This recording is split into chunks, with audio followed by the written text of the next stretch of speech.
A paz do Senhor, meu amado irmão, minha amada irmã, sejam bem-vindos ao EBD em Foco.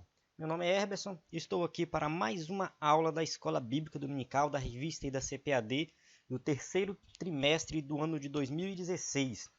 Essa lição é a lição número 7. Nós vamos falar aqui do evangelismo no mundo acadêmico e político. Então a gente está falando aí de evangelismo, evangelização, de pregar o evangelho, né, a toda criatura, cumprir o ID de Jesus. E a gente viu aí a lição anterior, o evangelismo dos grupos desafiadores. Bem, a gente falou sobre evangelizar homossexuais, prostitutas, as pessoas que estão presas, enfim, os drogados. Então, a gente aprendeu um pouco ali como abordar essas pessoas e por que eles precisam ser evangelizados, né? Então, a gente vai avançar um pouquinho e falar agora do mundo acadêmico e político. Eu particularmente gostei muito dessa lição, porque eu sou professor universitário, né? Eu estou na universidade há 9 anos, eu entrei na universidade em 2007, me formei em 2011, depois eu fiz um mestrado, depois eu comecei a dar aula na universidade, depois eu fiz universidade particular, depois eu fiz concurso para a Universidade Federal e hoje eu sou professor da Universidade Federal há 2 anos e meio. Então, eu estou, né, vivendo aí a universidade e eu sei o quanto é difícil pregar o evangelho, o quanto é difícil dar testemunho na universidade, mas a gente contar com a ajuda aí do Espírito Santo para ter força, para dar testemunho e pregar o evangelho, né, nesse contexto aí onde a grande maioria não acredita em Deus. No meu caso, o meu curso, né, eu formei em física. O curso de física é o curso que mais tem ateu na universidade. Eles não acreditam em Deus e a gente, né, sofre um pouquinho, né? Uma grande parte dos alunos também entra com essa ideia. Hoje, graças a Deus, onde eu trabalho, eu dou aula no curso de Engenharia Elétrica, Engenharia da Computação, e ali a grande maioria dos professores são crentes. E eu louvo a Deus por isso, né? Então lá eu acho que quem não é crente não acredita em Deus. É uma coisa bem extrema, né? A grande maioria é crente e a outra que não é crente e não acredita em Deus. E a gente tem ali a responsabilidade de evangelizar todos ali. Vamos lá, né? Essa lição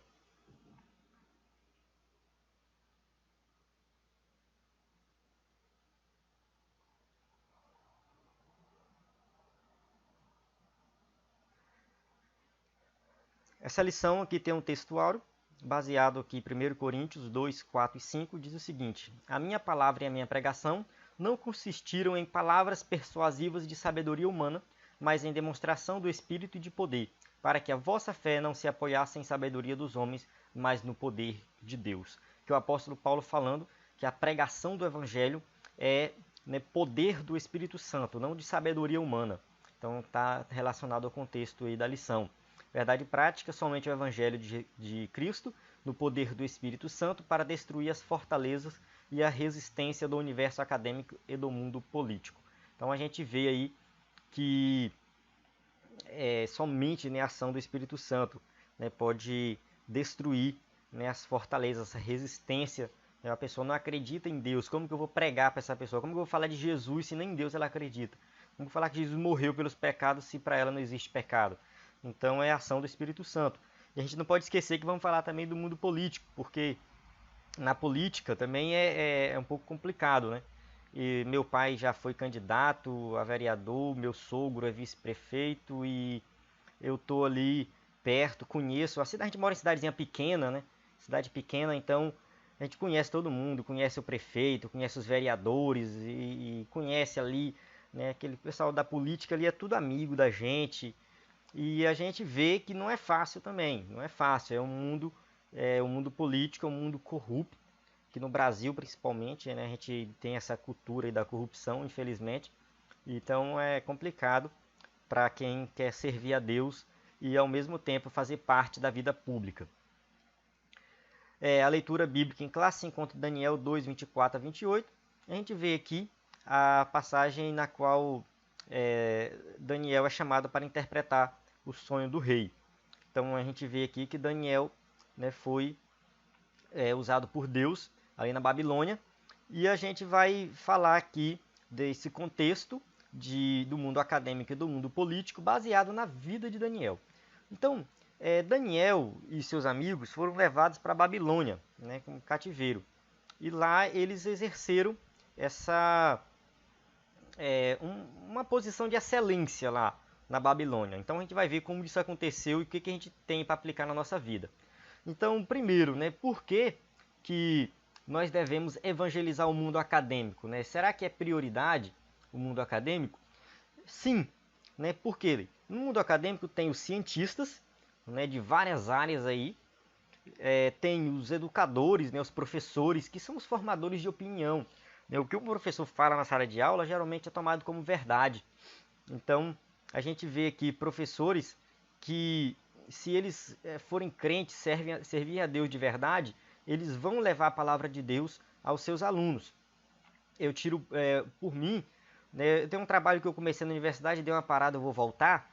Eu escrevia textos sobre salvação e entregava para meus alunos no final da aula.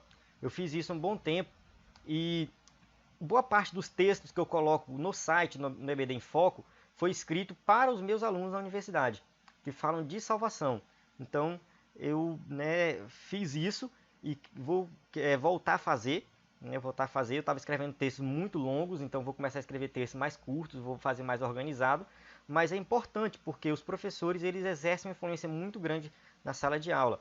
Né? Governantes e legisladores, ou seja, os governantes e legisladores são pessoas que muitas vezes são formadas pela universidade.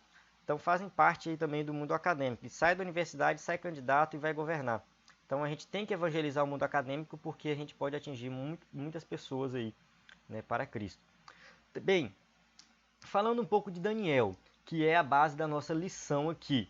Né, a gente vai ver o exemplo de Daniel. Nabucodonosor foi lá em Jerusalém, destruiu tudo e levou para o cativeiro. Né? Só que ele levou primeiro, né, bem no começo, um grupo de jovens inteligentes, aqueles mais esforçados, mais inteligentes que tinham. Né? Eles pegaram a elite lá de Jerusalém e levou para a Babilônia. Né? Depois levou o restante do povo. E esse grupo de jovens, né, foi lá junto, foram muitos jovens, mas a Bíblia destaca quatro, né? Daniel, Misael, Ananias e Azarias. Esses quatro jovens, eles foram, né, para a Babilônia e lá eles tiveram seu nome mudado, né? Daniel mudou para Beltesazar, os outros foram Sadraque, Mesaque e Abednego. Então Sadraque, Mesaque e Abednego são nomes pagãos, nomes dados lá pelo Nabucodonosor, lá na Babilônia. O nome verdadeiro deles, o nome hebraico deles, né, não é Sadraque, Mesaque e Abednego. O nome deles é Misael, Ananias e Azarias. Esses jovens lá no exílio, né, eles exerceram, né, uma posição de excelência lá. Apesar de estar lá numa terra desconhecida, né, Nabucodonosor falou para instruir eles, né, na língua dos caldeus, na ciência. Tudo que eles sabiam era para ensinar para esses jovens. E eles aprenderam. E assim, muita gente acha que naquela época, né, o povo daquela época era atrasado, era burro. Não, o povo daquela época era muito inteligente. Os caldeus eram muito avançados, tinha muita tecnologia. E faz uma pesquisa no Google e você vai ver o quanto os babilônicos, né, os caldeus babilônicos, o pessoal da Mesopotâmia em geral, eles eram avançados em ciência e tecnologia, em conhecimento. Né? Então eles foram treinados, esses jovens foram treinados em toda a ciência lá da Babilônia. Lá em Israel não tinha tanto apreço assim ao conhecimento. O conhecimento que tinha em Israel era conhecimento de Deus, era a Bíblia, eles liam a lei, era isso. Eles não eram muito ligados à ciência e tecnologia. Já o pessoal de fora, né, principalmente o pessoal da Mesopotâmia, eles tinham essa ligação maior, né, com ciência e desenvolver coisas diferentes, olhar os astros, prever eclipse, enfim. E eles destacaram nesses jovens, né, voltando aqui para esses jovens, destacaram como acadêmicos, servidores públicos e políticos, porque eles exerceram, né, posições de excelência lá. Eles estudaram na Universidade da Mesopotâmia, né, dos caldeus, eles foram servidores públicos, trabalharam para o governo, né, e Daniel chegou a ser um político também lá. Então a gente tem muito a aprender com eles. Primeiro, Daniel na Universidade da Babilônia. Então, como eu falei, lá eles foram educados na língua e na cultura dos caldeus, como está escrito em Daniel 1:4. Então, eles foram educados em tudo lá, inclusive na religião dos caldeus. Só que o interessante é que eles continuaram servindo a Deus. Eles continuaram adorando o verdadeiro Deus. Então, a gente tem que tomar como exemplo. Como que eu vou ser inserido em uma cultura diferente e vou permanecer servindo a Deus? A universidade, como que eu vou entrar na universidade e estar no meio de um monte de gente que não acredita em Deus, estudando ciência de alto nível, e vou continuar crendo em Deus, crendo em Jesus como Salvador e pregar o Evangelho lá? É um desafio, mas a gente tem que fazer isso. Então tá, uma vida testemunhal, começando aí. Eles decidiram não se contaminar. Começa por aí. Quando eles chegaram lá, eles colocaram no coração o desejo de não se contaminar com aquilo que era oferecido na Babilônia. Porque se você pegar a lei, vai lá para a lei, Deuteronômio, e leia lá sobre os animais que os judeus podem comer e que não podem comer, o tipo de carne. É muito complicado. Tem vários tipos de carne. A gente fala, o judeu não come carne de porco. Não é bem assim. Não é só carne de porco. Tem lá o tipo de animal e tal, como tem que ser. Então, tem vários tipos de animais mesmo que eles não comem. E lá na Babilônia eles comiam de tudo. De tudo. Não tinha esse negócio de comer uma coisa ou outra. Não. Comia de tudo. E eles falaram, se eu for ensinar para os cozinheiros, Daniel pensou, se eu for ensinar para os cozinheiros aqui da Babilônia como é o nosso costume, o que a gente come, eu vou ter que dar uma aula para ele da lei. E então esquece esse negócio, deixa para lá carne, deixa vinho, deixa tudo para lá, essas iguarias do rei. E eles proporam no coração de comer só legumes. Então Daniel propôs no seu coração não se contaminar com a porção das iguarias do rei, nem com o vinho que ele bebia. Portanto, pediu ao chefe dos eunucos que lhe permitisse não se contaminar. Ele podia comer carne? Podia, mas não é todo tipo de carne. Então, para não ficar explicando, a gente come isso, não come aquilo, então não, tira tudo. A gente vai comer aqui só os legumes e não se preocupe com a gente. Então, eles tiveram uma atitude de obediência a Deus. Então, foi o primeiro desafio. Eles poderiam falar assim, nós estamos longe da nossa terra, longe dos nossos familiares, estamos longe de todo mundo. Vamos fazer a festa agora, vamos pecar à vontade. Mas não é bem assim. Não é bem assim. Muitos universitários fazem isso, Viaja, passa no vestibular, é uma cidade longe, aí chega lá na outra cidade, como ninguém conhece ele, os pais não estão lá, aí vamos pecar, vamos desobedecer a Deus. Então é um exemplo que eles chegaram num lugar longe, ninguém estava vendo, mesmo assim eles resolveram obedecer a Deus, e isso trouxe, alguns anos depois, uma posição de excelência, trouxe honra.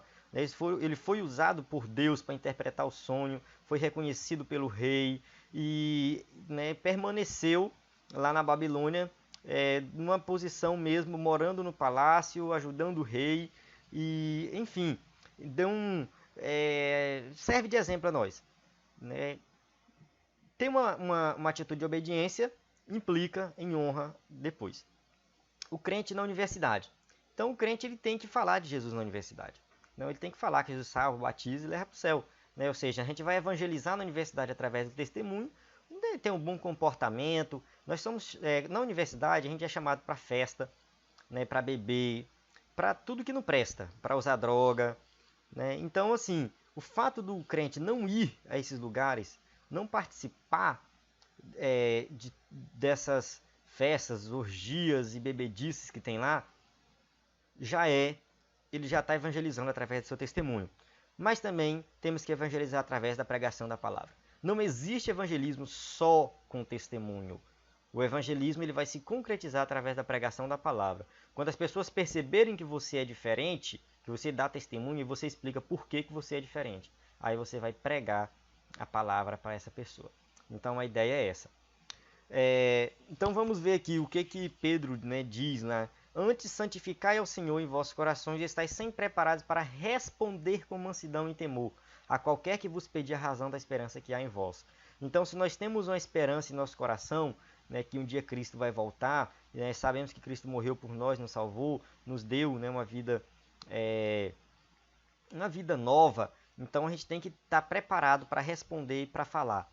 É o que o apóstolo Pedro diz aí para a gente. Uma carreira acadêmica testemunhal, né? Só consertar aqui. Não conserta. Tá, deixa.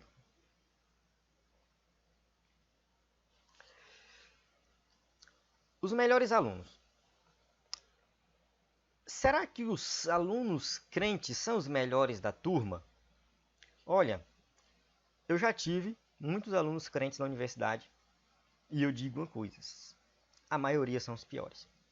A grande maioria dos alunos crentes são os piores alunos da turma, os mais desinteressados e aqueles que não prestam atenção, que só tiram nota ruim e reprovam. E eu vou dizer uma coisa, eu não concordo com isso. Eu não concordo e o comentarista aqui fala a mesma coisa. Se apresentarem rendimentos medíocres, como poderão demonstrar que o amor a Cristo conduz à verdadeira sabedoria? Sabe, nós estamos falando de Cristo, nós estamos falando que Cristo conduz a verdadeira sabedoria, o verdadeiro conhecimento, é o conhecimento bíblico, o conhecimento de Deus. E nós chegamos lá na universidade e apresentamos rendimentos medíocres. Somos desinteressados? Como assim? Não faz sentido. Sabe, o verdadeiro crente tem que ser o melhor aluno da turma. Sabe, os melhores alunos da turma tem que ser os crentes. Não tem isso. Sabe, eu não... Em relação a isso eu não aliso, eu falo mesmo. Tem que ser os crentes. Os melhores alunos têm que ser os crentes. Se você é crente e é universitário e você não é um dos melhores alunos da turma, você está falhando com o que Cristo fez para você.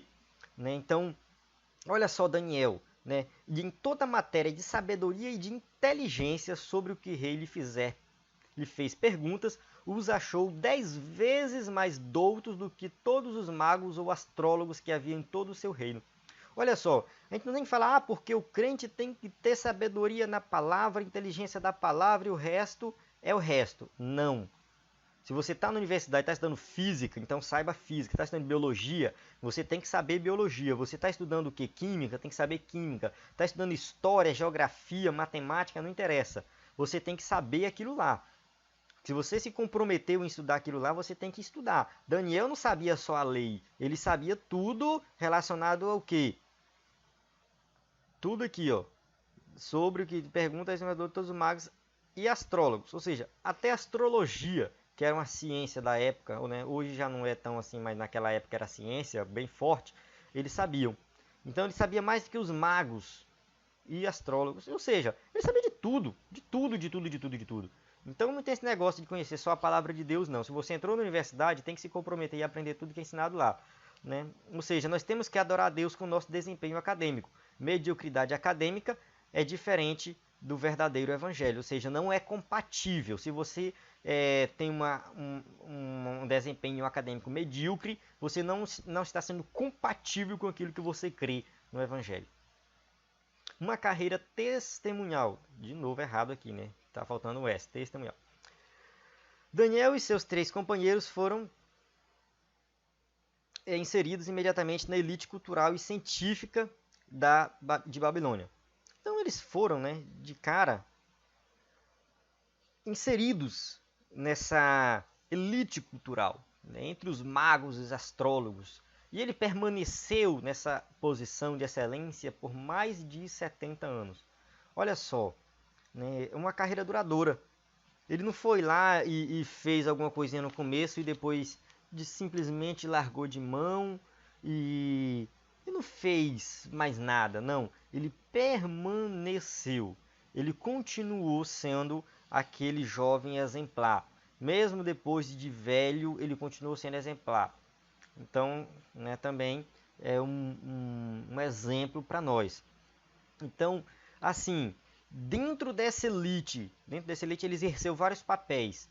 Ele pregou o evangelho a todos lá, né? Falou de Deus, não vou falar evangelho, mas ele falou de Deus a todos.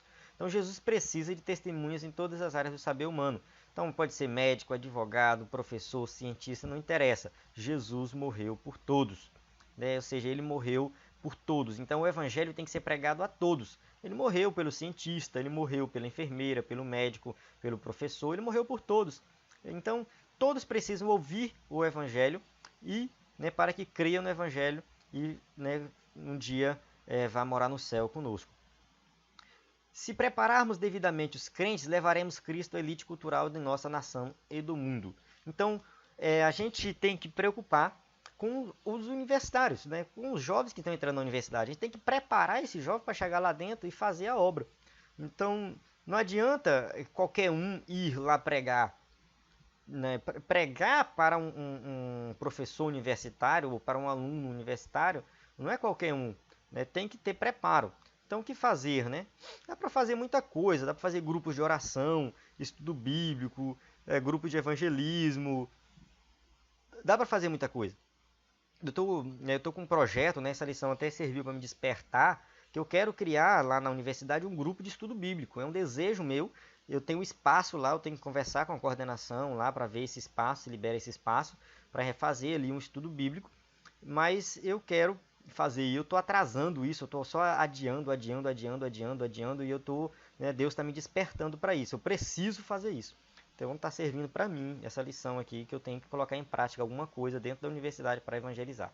Já tem, eu já vi alguns cartazes lá anunciando, já tem, mas eu vi que é muito fraco e eu preciso fazer alguma coisa, como, né, que eu vejo que muita coisa desenvolvida na universidade é feita pelos alunos, e seria muito interessante ter um professor inserido e fazendo alguma coisa também, acho que chamaria bastante atenção. Deus na academia babilônica. Então vamos ver a ação de Deus lá. Primeiro, o comentarista colocou aqui que ele chama de a crise escatológica, né? O sonho de Nabucodonosor. Nabucodonosor teve um sonho, ele sonhou lá, né, com uma estátua, né? E ele não falou esse sonho, ele falou o seguinte: respondeu o rei e disse aos caldeus: o assunto me tem escapado. Se não fizerdes saber o sonho e sua interpretação, sereis despedaçados e as vossas casas serão feitas no monturo.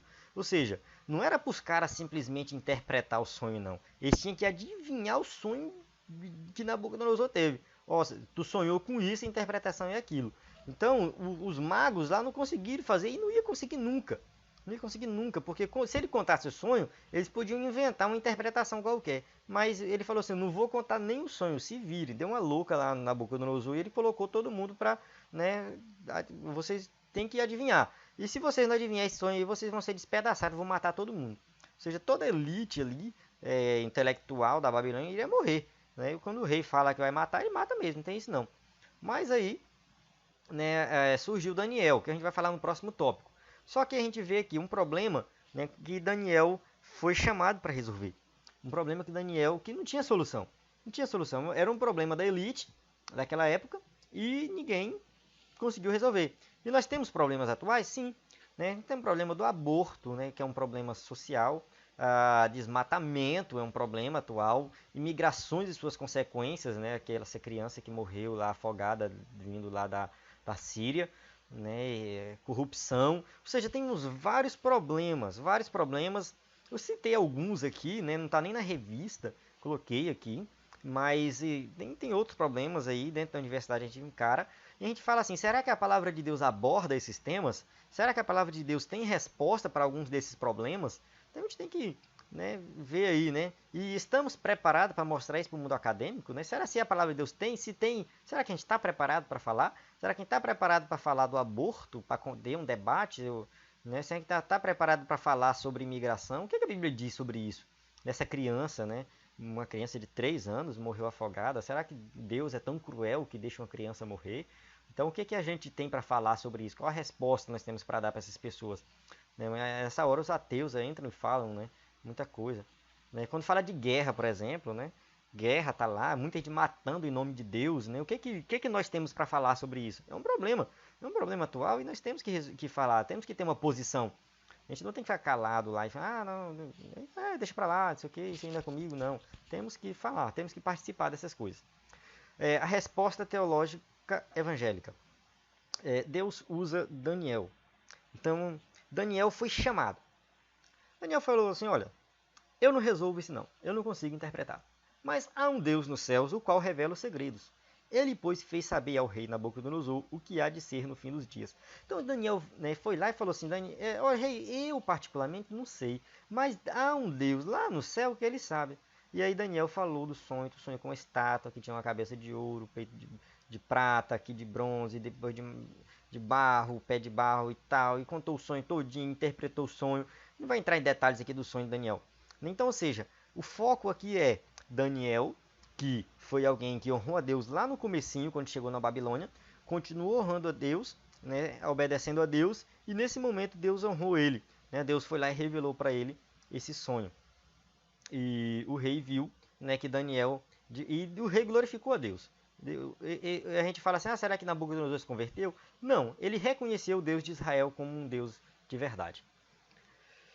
Então, assim, somente o Evangelho de Cristo pode responder essas questões que tanto angustiam a humanidade. Então a gente vê assim, questões que a humanidade fica procurando resposta e não acha. Não vai achar nunca, porque está em Cristo. Enquanto não abrir, né, para o Evangelho, a gente vai sofrer, entendeu? A humanidade vai sofrer. Um exemplo, né, interessante é que a Bíblia sempre falou que o universo teve um início. No princípio criou Deus os céus e a terra. E a terra era em forma vazia, o Espírito de Deus pairava sobre as águas. Ou seja, no princípio Deus criou o universo. E os cientistas, há um tempo atrás, há cerca de 100 anos atrás, acreditavam que o universo sempre existiu. O universo não teve um início. Então eles falavam que a Bíblia estava errada. Que a Bíblia não estava errada porque eles tinham provas científicas de que o universo sempre existiu. Ele não teve um início, o universo é eterno. Só que depois, um camarada chamado Robert Penzias, ele descobriu uma radiação diferente, chamada radiação cósmica de fundo. E quando ele foi investigar, eles viram que essa radiação foi emitida no início do universo. Então, através dos estudos da radiação cósmica de fundo, eles provaram cientificamente que o universo teve um início, que o universo começou em um momento. A teoria do Big Bang, ela simplesmente afirma isso. Não é que teve uma grande explosão, não, isso aí é um nome até pejorativo, né? Um cara que não gostava da teoria do Big Bang foi criticar a teoria e falar, essa tua teoria do Big Bang. Então, esse nome Big Bang é um nome pejorativo. O que essa teoria afirma é que o universo teve um início. Ela afirma a mesma coisa que a Bíblia afirma. Ou seja, os cientistas chegaram num ponto em que a Bíblia já afirmava há cerca de 3.000 anos atrás. Né? Então, há 3.500, acho, tem uns 3.500 anos atrás, a Bíblia já afirmava que o universo teve um início. Os cientistas só conseguiram provar isso há 50 anos atrás. Né? Olha só. Né? O universo teve um início. Foi a conclusão que os cientistas chegaram. A Bíblia já afirmava isso. Então é um exemplo, né? Só para abrir um parênteses aqui, um exemplo, né, de como nós temos respostas para muitos problemas, inclusive científicos. A intervenção de Deus na política babilônica. Vamos lá, o terceiro ponto diz o seguinte: a corrupção de Babilônia. Então a gente vai ver um pouco de política agora. Política. Primeiro, vamos lá, né? A festa profana de Belsazar. Belsazar foi o rei e, né, ele veio depois, né? Primeiro morreu Nabucodonosor, veio Belsazar. Né? Nabucodonosor chegou a honrar a Deus, né, por 3 ocasiões diferentes. Mas logo que Belsazar assumiu, ele reuniu o povo e falou, olha, vamos fazer aqui uma festa. Né? O rei Belsazar deu um banquete de 1.000, né, a 1.000 dos seus senhores e bebeu vinho na presença dos 1.000.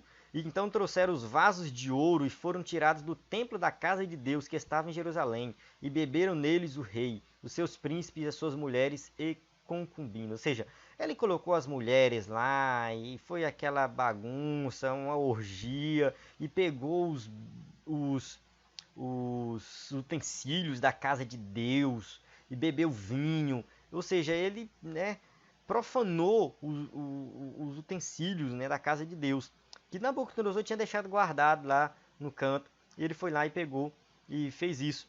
E de repente apareceu uma mão escrevendo na parede. E ele não soube, né? O que está escrito aí? O que está escrito? E aí falaram assim, não, Daniel sabe interpretar isso aí. Daniel sabe interpretar. Então, Daniel foi chamado para interpretar. Vou fechar aqui um pouco esse momento. A gente vai falar no próximo tópico a resposta de Daniel. Mas a gente vê o que? A corrupção. A gente vê corrupção. Né? Um rei corrupto, um rei profano. Será que isso acontece no Brasil? O que a gente pode aplicar? Será que os nossos políticos eles são bonzinhos ou eles são corruptos? Será que os nossos políticos eles estão honrando a Deus?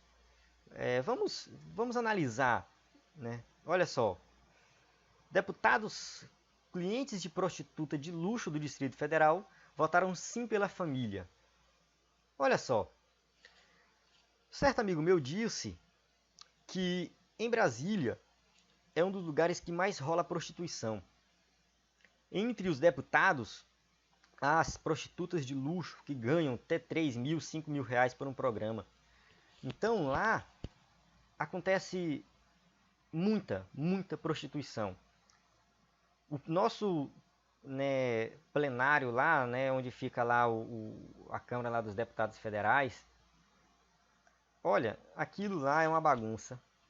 Além da corrupção, tem muita prostituição. E aí a gente vê essa notícia, deputados que contratam prostituta de luxo votam assim pela família. É uma contradição. Acontece no nosso meio. Marcha dos prefeitos alimenta mercado do sexo em Brasília. São notícias que eu tirei aí. Tá lá, ó, IG, nem sei que eu não lembro o site, mas tá lá, você pesquisa. Pode pesquisar, você vai ler a notícia completa. Então tem muita coisa. Esses dias passou lá, durante uma votação, os deputados olhando o vídeo pornô no celular. Os caras filmaram. Então a gente vê que o Brasil não está muito diferente da Babilônia, não. Tá muito parecido. E a gente tem aí entre os deputados o que chama de bancada evangélica. Né? Será que essa bancada evangélica está fazendo um bom trabalho, está evangelizando, está sendo fiel a Deus? Né? Surge esse questionamento. É importante o crente participar da política justamente por causa disso. A política ela é necessária, ela tem que acontecer para manter a ordem. Tem que ter alguém no governo, tem que ter alguém mandando. Né? E tem que ter os deputados para fazer as leis. Isso aí vai ter que ter. Todo país tem, não adianta a gente querer fugir disso. Mas nós temos o direito, o poder de escolher. Então será que os nossos deputados...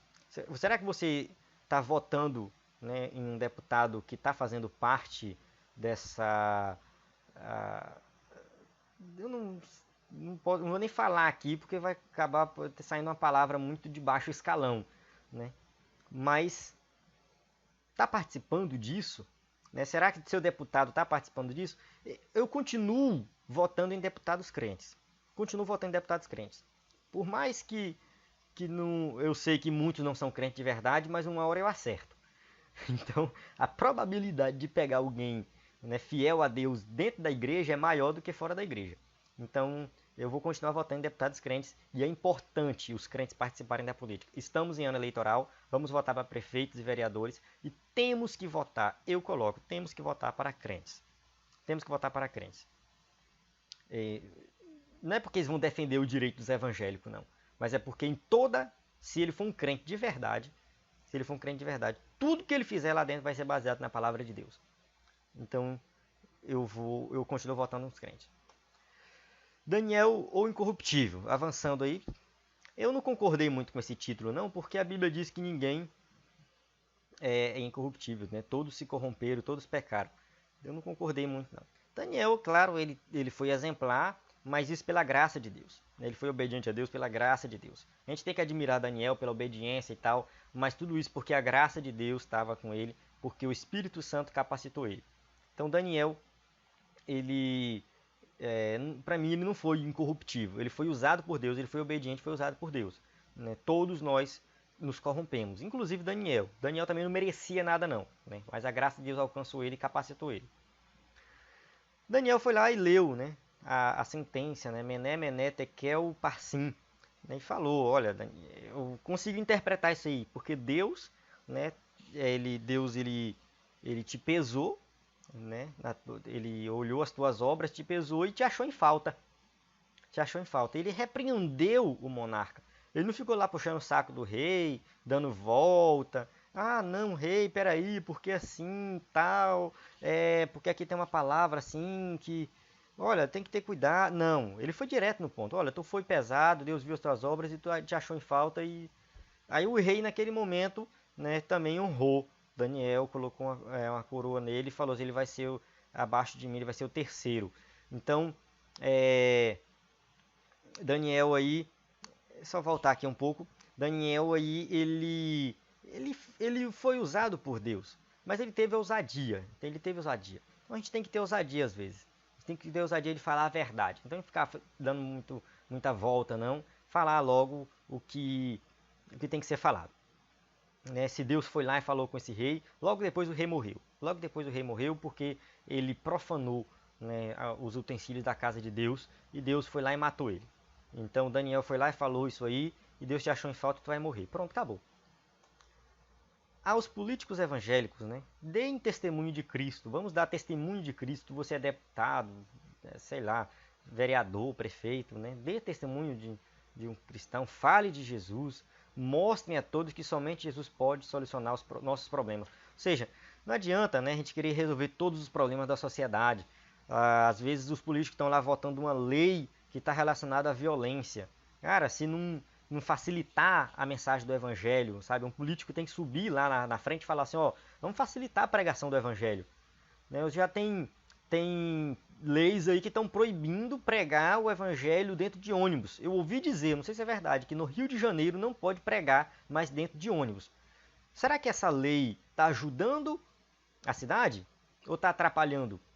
Porque, sinceramente, o problema da violência não vai vir, não vai ser resolvido pela polícia. O problema da violência vai ser resolvido quando o evangelho for pregado e as pessoas se converterem e servirem a Cristo. A violência vai diminuir. Tem uma cidade no Brasil que 80% da cidade é crente. Essa cidade fica no Piauí, esqueci o nome dela. Veio na mente agora. A polícia de lá falou que ninguém é preso lá há anos. Há anos não tem ninguém preso na cidade, não tem problema de criminalidade. Não é uma cidade que 80% é crente de verdade. Então, a gente vê que muitos problemas da sociedade podem ser resolvidos pela pregação do evangelho. E se não tiver um político lá na frente para falar isso aí, para facilitar, para criar leis que facilita o evangelismo, né, incentivar cultos nas ruas, culto nas praças, culto, né, nas feiras, se não tiver o apoio dos políticos, é, vai aumentar, né? Ou seja, se os políticos não apoiarem os crentes nesse sentido, a violência vai aumentar, os problemas da sociedade vão aumentar. Então a gente vê isso aí, tem que ser feita alguma coisa. Então os políticos evangélicos têm que tomar uma atitude e ajudar a igreja nesse sentido. Né? Muitas vezes a igreja só corre atrás dos políticos para conseguir dinheiro. A gente vê que o dinheiro não é mais importante. O mais importante é apoio para pregar o evangelho. Se os políticos da sua cidade derem apoio para você pregar o evangelho, para a sua igreja fazer a obra, é muito melhor do que ela dar um dinheiro para construir um templo. Muito melhor. Então, conclusão, né, que os líderes saibam como preparar aqueles que vão frequentar uma universidade. Se a gente vê aí que nós que somos professores da escola dominical, que os que são pastores, a gente tem que preparar os jovens que vão entrar na universidade para que eles possam já saber o que eles vão encontrar lá dentro. Eu entrei sabendo e não tinha muito preparo, mas Deus me abençoou lá dentro, né, e me abençoa até hoje. Então a gente tem que ver isso aí. Né? Outra parte da conclusão, a semelhança de Daniel e seus companheiros, estes poderão fazer uma grande diferença no mundo acadêmico e na esfera política. Ou seja, se eles forem treinados, se eles forem educados na palavra de Deus, dentro da universidade eles vão fazer diferença, vão ganhar almas e vão pregar o evangelho, tanto no mundo acadêmico, né, ali, como também na esfera política, quem faz parte da política. Bem, é isso. A gente termina aqui a aula. Aqui as perguntas, né, respostas aí para você passar para os seus alunos que vai dar aula. A bibliografia é recomendada, sempre coloca aqui os mesmos livros, mas tem outros livros aí que podem ser usados. E é isso. A gente fique por dentro aí do conteúdo da Escola Dominical.